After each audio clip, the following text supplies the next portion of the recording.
Well, our studio guest is here, Ademola Adedoye, football analyst, to help us make sense of the controversy that lingers on in the European Super League. Good morning. Thank you for joining us on TVC Breakfast. Good morning. So let's talk about the European Super League. The controversy is still ongoing. Real Madrid, Barcelona, and Juventus are still insisting on the plans.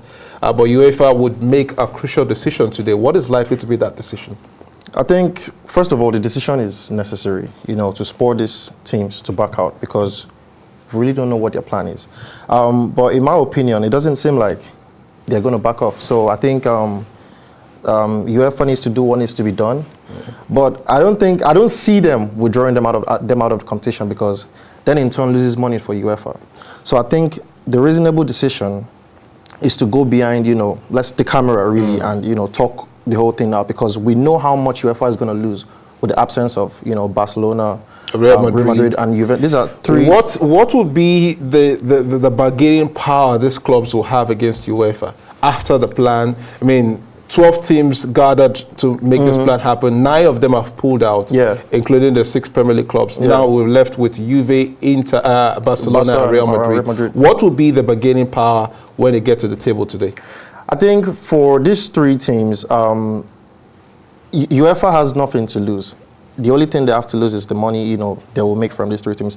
But I think for Barcelona, Juve, and Real Madrid, I think they are just sort of, it's not, we are national TV. I'm trying to mince my words because this is a very, a situation at hand right now is very, critical. But I think for these 3 teams, if they really know what's good for them, their fan base, and the money aspect, I think they need to dance to the tune of UEFA. At least. Real Madrid are 13 times winners of the Champions League. The most successful side in the Champions League. Barcelona have perhaps one of the best players in the last 2 decades in world football, Lionel Messi. Their fan base is perhaps one of the biggest in the world. Juventus are the perennial Italian champions. These teams believe in their right that they should be at the fore of any discussion for either this competition is going to hold at the end of the day, not. But what would UEFA be using against these clubs now? What they'll be using against the clubs is that they're not the only ones in the competition.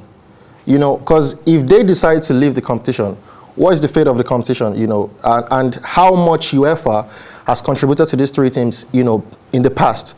So I think it's a very tricky situation for these 3 teams. But in my opinion, I feel UEFA needs to be rational about the decision they make, and Barca, Juve, and Madrid need to consider, how they counter UEFA's policy in this matter. Oh, we'll see how that. I really wouldn't like to, strikingly have an opinion on the whole matter. If you are Alexander Seferin, what will be your decision? Let me put you on the spot. I think it's tricky, Mano.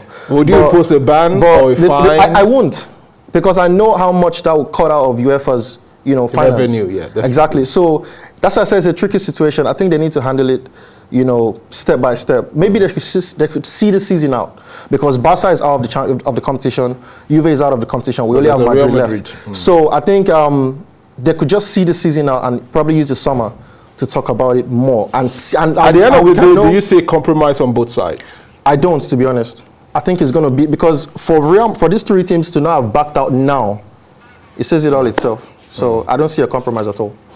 All right, thank you very much for joining us on TVC Breakfast. Ademola Adedoye, football analyst. You're welcome, Manu. Thank you very much.